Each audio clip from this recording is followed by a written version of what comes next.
Hello, 12th Commerce Secretarial Practice students.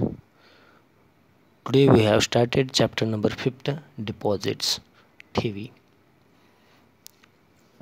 या deposits या चॅप्टरमध्ये 5th चॅप्टरमध्ये total 4 points आहेत. यामधील first acceptance of deposit, deposit स्वीकारण्याच्या, डिपॉझिट स्वीकारणे, ठेवी स्वीकारणे. सेकंड नंबर आहे terms and condition for acceptance of deposits, deposit स्वीकारण्याच्या टर्म्स अँड कंडिशन, अटी व शर्ती कोणत्या.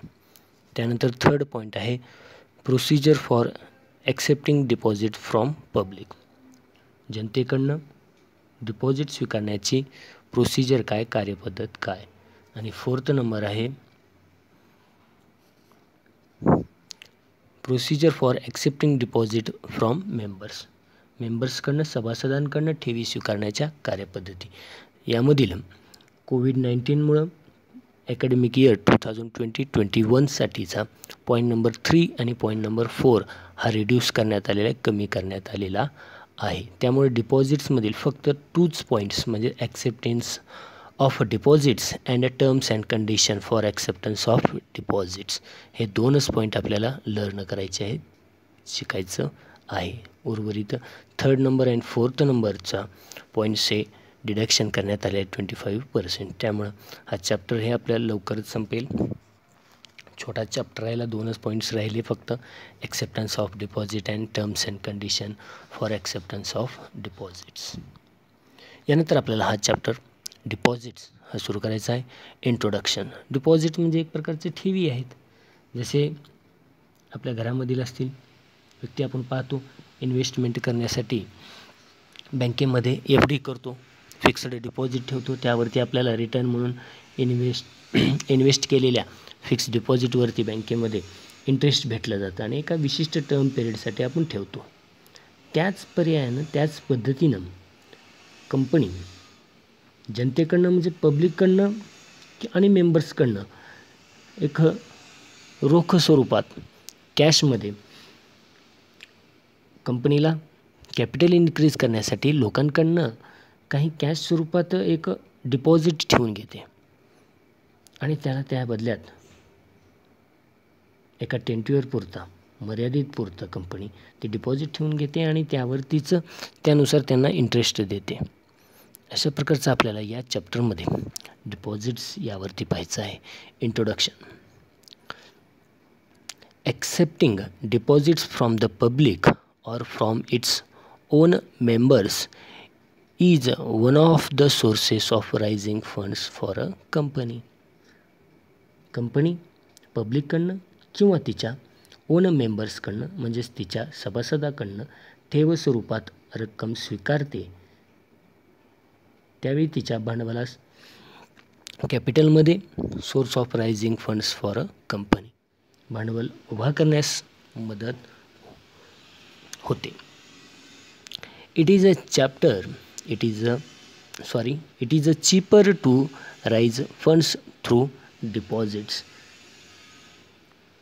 भांडवल उभारणीचा म्हणजेच कॅपिटल राईज करण्याचा हा सगळ्यात चीपर, स्वस्त मार्ग आहे. Moreover, there is no dilution of control as it is a type of short-term loan taken by the company. डिपॉझिटच्या माध्यमातून कंपनी कॅपिटल गोळा करण्याचे, भांडवल उभारण्यासाठीचं नियंत्रण ठेवण्याची कसल्याही प्रकारची एक अल्प स्वरूपातील, अल्प मुदतीसाठी डिपॉझिट्स हे स्वीकारल्या जातात. Meaning and definition of public deposit was discussed in chapter 2. आपण या संदर्भातील मीनिंग, व्याख्या डिपॉझिटचे आपण चॅप्टर 2मध्ये पाहिलेले आहेत. यानंतर आपल्याला या चॅप्टरमध्ये in this chapter we will learn which companies can collect deposits, the terms and condition to be fulfilled and the procedure to collect deposits from the members and public. या चॅप्टरमध्ये आपल्याला कंपनी जे डिपॉझिट घेऊन capital rise करणार आहे, भांडवलाची उभारणी करणार आहे, करू शकतात. त्यांच्या टर्म्स काय आहेत, त्याच्या कंडिशन्स काय आहेत, हे आपण पाहणार आहोत. त्यामधील first point, acceptance of deposits. ठेवीच्या स्वीकृती, ॲक्सेप्टन्स स्वीकारण्याच्या कशा प्रकारे कंपनी ॲक्सेप्टन्स डिपॉझिट्स करत असते, स्वीकारत असते.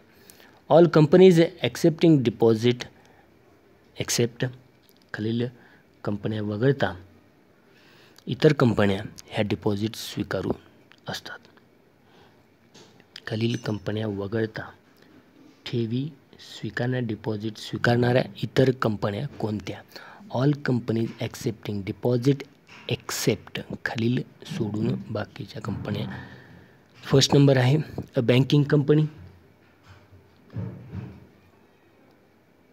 बँकसुद्धा आपण आता म्हणल्यानुसार फिक्स डिपॉझिट स्वीकारते. Second number a non banking finance company, NBFC, ज्या कंपन्यांना बँकिंग व्यवसाय नाही त्या. थर्ड नंबर अ हाऊसिंग फायनान्स कंपनी, गृह कर्ज पुरवठा करणारी कंपनी, ज्यालाच HFC असं म्हणण्यात येतं, हाऊसिंग फायनान्स कंपनी. त्यानंतर fourth number, such other company as the central government will specify have to comply with the provision of A Section 73 to 76 of Companies Act 2013, B Companies Acceptance of Deposit Rule 2014, and C Directives issued by Reserve Bank of India regarding acceptance of deposit. सरकारद्वारे निश्चित केलेल्या इतर कोणतीही company, त्यामधील company कायदा 2013 section कलम 73 to 76 मधील किंवा कंपनी जे ॲक्सेप्टन्स ऑफ डिपॉझिट्स आहे, ठेवी स्वीकारतात, रूल नंबर 2014 आणि रिझर्व्ह बँक ऑफ इंडियाच्या निर्देशनातनं म्हणजे त्यांना सांगितलेल्या सूचनेनुसार तरतुदीची पूर्तता करून ठेवी स्वीकारता येतात. कोणाकोणाला डिपॉझिट स्वीकारता येतं? अ बँकिंग कंपनी, बँक आत्ताच आपण म्हणलं फिक्स डिपॉझिट स्वीकारतं. Non banking finance company NBFC घेतं.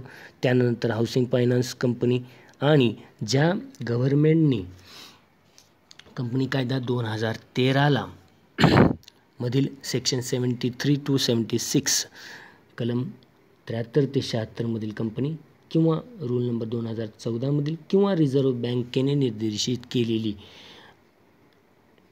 अशा कोणत्याही कंपन्या डिपॉझिट स्वीकारता येतात. आता यानंतर मधील following chart show which company can collect deposit from the member and from public.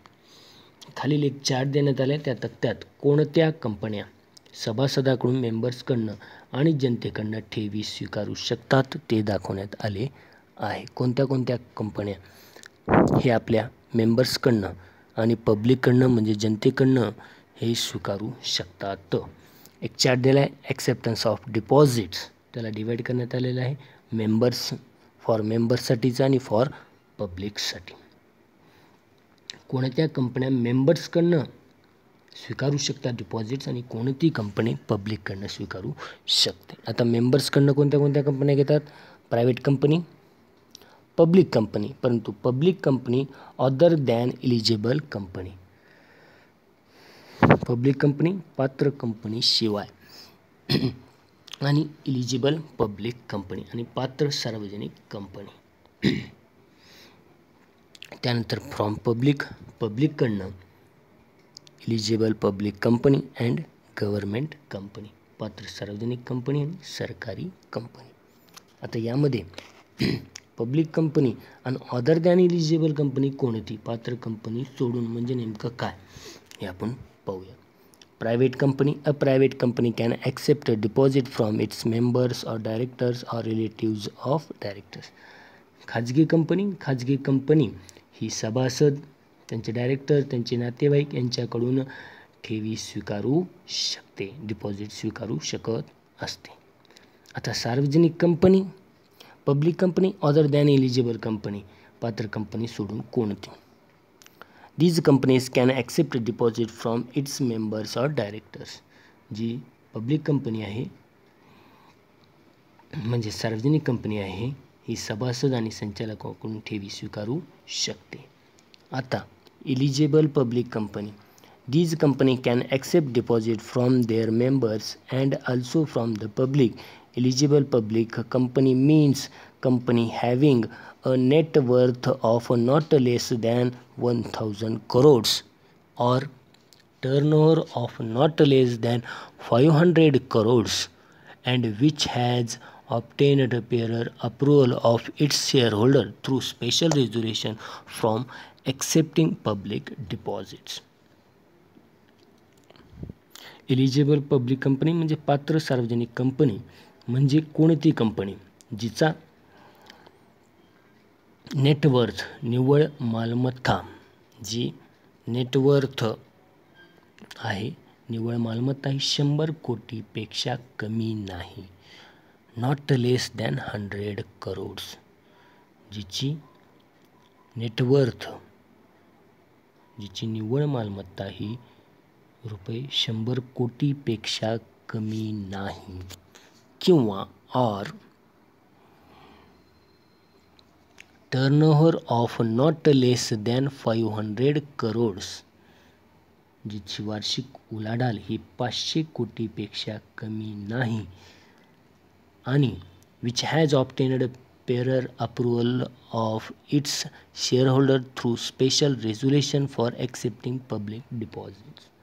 आणि सभासदांच्या सभेत ठेवी स्वीकारण्यासाठी एक स्पेशल रेझोल्युशन विशेष ठराव संमत करून अप्रुव्हल मिळाले, मान्यता दिलेली अशी सार्वजनिक कंपनी, अशी पब्लिक कंपनी, जिला एलिजिबल पब्लिक कंपनी असं म्हणण्यात आलेलं आहे. 5th चॅप्टरमधील ॲक्सेप्टन्स ऑफ डिपॉझिट्स आपण पाहिलं. Thank you students. नेक्स्ट लेक्चरमध्ये प्रत्येक वेळेस रिवाईज करूत आपण.